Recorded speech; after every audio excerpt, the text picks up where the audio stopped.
मरने से पहले रावण ने महिलाओं के बारे में 8 ऐसी घिनौनी बातें बताई थीं जो आज सत्य साबित हो रही हैं। यह कड़वा जरूर है लेकिन सच है। आप देख भी सकते हैं कि रावण ने महिलाओं के बारे में जो कुछ भी कहा है।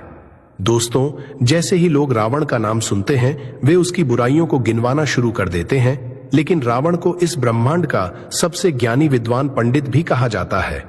ऐसा कहा जाता है कि रावण भगवान शिव का बहुत बड़ा भक्त था। एक भी दिन ऐसा नहीं बीता जब उसने भगवान शिव की पूजा न की हो, लेकिन रावण के एक कृत्य ने उसे हमेशा के लिए बुरा बना दिया।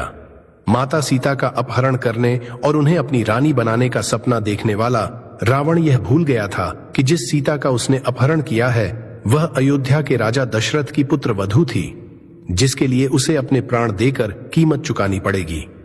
लेकिन दोस्तों, एक ज्ञानी पंडित होने के नाते रावण ने अपनी मृत्यु के समय कई अच्छी बातें भी बताई थीं, जिसमें से उन्होंने औरतों की बुराइयों का वर्णन किया था, और आज हम आपको उन्हीं बुराइयों के बारे में बताएंगे। दोस्तों, जब रावण ने माता सीता का अपहरण किया था तब महल वापस लौटने पर रावण की पत्नी मंदोदरी ने रावण से कहा कि सीता एक पतिव्रता पत्नी है, तुम्हें किसी और की पत्नी का इस तरह अपहरण नहीं करना चाहिए था। जिस पर रावण ने स्त्री की 8 बुराइयां बताई थीं। शादी करने की चाहत में वह ऐसा काम कर जाती है जिसके कारण उसके घर परिवार को बहुत पछताना पड़ता है। साहस यदि दुस्साहस में बदल जाए तो फायदे की जगह उसका नुकसान उठाना पड़ता है। इसलिए स्त्रियों का साहसी होना एक अवगुण के समान है। दोस्तों, ऐसा रावण ने इसलिए कहा क्योंकि जब मंदोदरी को पता चला कि रावण ने श्री राम की पत्नी सीता का अपहरण कर लिया है तो मंदोदरी बहुत घबरा गई और डर गई, जिसके कारण रावण के महल में प्रवेश करते ही मंदोदरी ने रावण से कहा कि तुम उस राम की पत्नी को वापस कर दो, क्योंकि मुझे बहुत डर लग रहा है। जिस पर रावण ने कहा कि मंदोदरी, तुम लंका के राजा रावण की पत्नी हो, तुम्हारा इस तरह डरना लंका के राजा रावण के लिए बड़े शर्म की बात है। और मंदोदरी के इस कथन से रावण ने स्त्रियों के अंदर साहस को एक अवगुण बताया। दोस्तों, रावण ने जो दूसरा अवगुण बताया वो ये था कि स्त्रियों के अंदर एक विचित्र सा डर बना रहता है। हालांकि स्त्रियां निडर और साहसी होती हैं, लेकिन उनके अंदर एक डर की भावना भी होती है, और इस डर से खुद को बचाने के लिए स्त्रियां किसी भी हद तक जा सकती हैं। दोस्तों, रावण के अनुसार स्त्रियां बहुत निडर होती हैं। वे कोमल स्वभाव की होती हैं, जिसके कारण कभी कभी वे बिना किसी कारण के छोटी छोटी बातों पर डर जाती हैं, और इस डर से बचने के लिए वे किसी भी हद तक जा सकती हैं। इस डर से बचने के लिए महिलाएं कभी कभी उन कामों को करने के लिए तैयार हो जाती हैं जो उन्हें अपने जीवन में कभी नहीं करना चाहिए। और इस डर से बचने के लिए महिलाएं कभी कभी ऐसी समस्याओं में फंस जाती हैं जिनसे बाहर निकलना बहुत मुश्किल होता है, और बाद में उन्हें इस गलती का पछतावा होता है। और इन सब के कारण इन महिलाओं के साथ साथ उनके संबंधियों को भी इस गलती का खामियाजा भुगतना पड़ता है। दोस्तों, तीसरा अवगुण, रावण ने बताया था कि महिलाएं बहुत झूठ बोलती हैं। रावण के अनुसार महिलाएं झूठ बोले बिना बिल्कुल भी नहीं रह सकती हैं। अगर उन्हें एक झूठ को छुपाने के लिए 100 झूठ भी बोलने पड़े तो भी महिलाएं तैयार रहती हैं। उन्हें इस बात में कोई झिझक नहीं होती कि वे किससे और कैसा झूठ बोल रही हैं।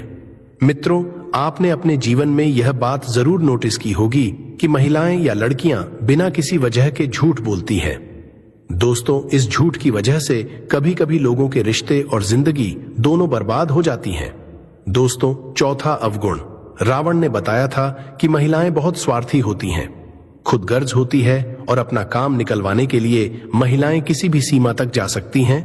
फिर चाहे उन्हें किसी को धोखा देना हो, या किसी को अपने रास्ते से हटाना हो, या फिर किसी की बात को झूठे मन से स्वीकार करना हो।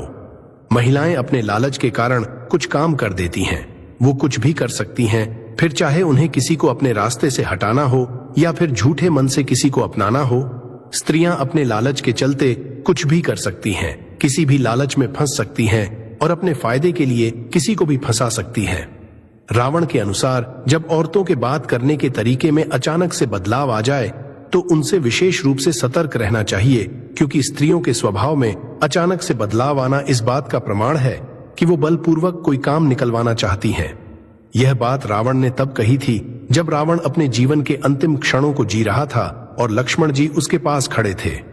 दोस्तों, हम सभी जानते हैं कि रावण महाज्ञानी था, लेकिन रावण एक राक्षसी का पुत्र भी था, जिसके कारण वो मायावी था और रावण के 10 सिर भी थे। उसके पास गण को पढ़ने की अपार शक्तियां थीं और इतना सब होने के बाद भी वो स्त्रियों के मन की बात नहीं पढ़ सकता था। इसलिए रावण ने स्त्रियों से जुड़ा 5वां अवगुण बताया कि स्त्रियां मन से बहुत चंचल होती हैं। रावण के अनुसार स्त्रियों के मन में क्या चल रहा है ये जान पाना किसी भी इंसान के बस में नहीं है। महिलाएं कभी नहीं बताती कि उनके मन में क्या चल रहा है, और जब उनसे पूछा जाता है तो वो अपनी बात को इस तरह घुमा फिरा कर कहती हैं कि समझना बहुत मुश्किल हो जाता है। रावण के अनुसार महिलाओं के स्वभाव में माया की झलक होती है। अपने चंचल स्वभाव से महिलाएं किसी का भी मन अपनी ओर देखकर ही मोह सकती हैं और उसे अपनी इच्छानुसार कठपुतली की तरह चला सकती हैं। रावण ने अपने शास्त्रों में भी इसका वर्णन किया है और इस बात को बहुत अच्छे से बताया है कि महिलाओं के सभी दोषों में से यह सबसे बुरा दोष है। दोस्तों, हर पुरुष को महिलाओं की चंचलता से बचना चाहिए, क्योंकि इस चंचलता के कारण कई शक्तिशाली पुरुषों ने अपना जीवन बर्बाद कर लिया है, लेकिन इसके बाद भी महिलाओं की यह आदत नहीं जाती है। इसलिए जितना हो सके महिलाओं की इस चंचलता से दूर रहना चाहिए। दोस्तों, 6ठा दोष रावण ने बताया था कि महिलाएं अपने पेट में कोई बात नहीं पचा सकती हैं, वो कोई बात अपने तक रख ही नहीं सकती। अगर आप पुरुष हैं तो आपको यह बात अच्छे से समझनी चाहिए और महिलाओं को यह बात अच्छे से जाननी चाहिए कि वे अपने पेट में कोई बात नहीं पचा सकती हैं। यह बात रावण ने बताई थी। अपनी जान देने से पहले उन्होंने कहा था कि महिलाएं कभी भी किसी का राज अपने तक नहीं रख सकती हैं। इसलिए आप चाहे महिला के कितने भी अच्छे रिश्तेदार या संबंधी क्यों ना हो, वह किसी न किसी दिन आपकी पोल खोल देगी और आपके राज को आग की तरह फैला देगी। इसलिए स्त्रियों को कभी भी राज नहीं बताना चाहिए, लेकिन इतना समझाने के बाद भी अगर आप ऐसा करते हैं तो समझ लीजिए आप खुद को मुसीबत में डाल रहे हैं और किसी दिन आपका राज खुल जाएगा और फिर आपका काम तमाम हो जाएगा। दोस्तों, 7वां अवगुण रावण ने बताया था कि स्त्रियों में बुद्धि नहीं होती। वो किसी भी बात को दिमाग से नहीं सोचती, बल्कि जो भी सुन लेती हैं उस पर भरोसा कर लेती हैं। ऐसा रावण ने इसलिए कहा था क्योंकि रावण की पत्नी मंदोदरी कभी भी रावण की कही किसी बात पर यकीन नहीं करती थी। वो रावण की हर बात के विरुद्ध थी और यही वजह है कि स्त्रियां किसी भी स्त्री या पुरुष के बहकावे में आसानी से आ जाती हैं और बिना सुने या देखे किसी भी बात पर यकीन कर लेती हैं और फिर कुछ ऐसा कर देती हैं जिसकी वजह से वो मुसीबत में पड़ जाती है और उसके साथ ही उनके परिवार वाले भी मुसीबत में पड़ जाते हैं और फिर इन सब के कारण वो अपना घर बर्बाद कर लेती हैं और फिर बाद में उस बात का पछतावा करती हैं। रावण ने कहा था कि इस अवगुण की वजह से स्त्रियों को कोई भी फैसला लेने में बहुत अच्छा लगता है। इसीलिए रावण ने कहा था कि स्त्रियां विवेकशील नहीं होती हैं। दोस्तों, चलिए अब बात करते हैं स्त्रियों के 8वें और आखिरी अवगुण की। रावण के अनुसार स्त्रियों में शौच जैसे गुण होते हैं, जिसका मतलब है कि स्त्रियां अशुद्ध होती हैं। जी हाँ दोस्तों, महिलाएं चाहे खुद को सोने चांदी और हीरे के गहनों से कितना भी सजा लें, इन सब के बावजूद भी महिलाएं अपवित्र और अशुद्ध ही होती हैं। रावण के अनुसार महिलाएं साफ सफाई पर बहुत कम ध्यान देती हैं। इसीलिए रावण ने ऐसा कहा था। दोस्तों, महिलाओं में भी बहुत से अच्छे गुण होते हैं, लेकिन ये कुछ ऐसे 8 दोष हैं जिनके बारे में रावण ने बताया था और इन्हें सुनकर आप अच्छे से जान सकते हैं कि महिलाओं में क्या दोष होते हैं और क्या नहीं।